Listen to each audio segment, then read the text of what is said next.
ہم جب گاڈ کو جوڑتے ہیں مدر ہو جاتا ہے گاڈ مدر. اللہ مدر یا اللہ امی جیسا کوئی لفظ نہیں. اللہ ایک ہٹ کے لفظ ہے, یونیک.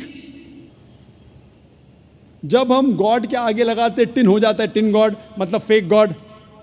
اسلام میں ٹن اللہ جیسی کوئی چیز نہیں.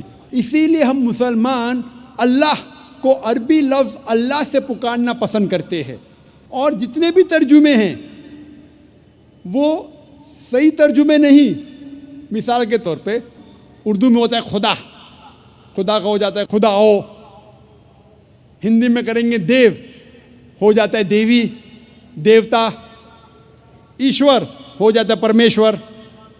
سب میں ملاوٹ ہو سکتی ہے. اسی لیے میں کہتا ہوں ہم مسلمان اللہ کو عربی لفظ اللہ سے پکارنا پسند کرتے. لیکن جب کوئی مسلمان غیر مسلمان سے اللہ کا ذکر کر رہا ہے اور وہ غیر مسلمان اللہ کے بارے میں نہیں جانتا ہے, اور جب آپ اس کا ترجمہ کرتے انگریزی میں گاڈ یا اردو میں خدا, تو مجھے کوئی اعتراض نہیں. لیکن میں آپ سے یہ کہنا چاہتا ہوں کہ گاڈ یا خدا یا ایشور اللہ سبحانہ و تعالیٰ کا صحیح ترجمہ نہیں ہے.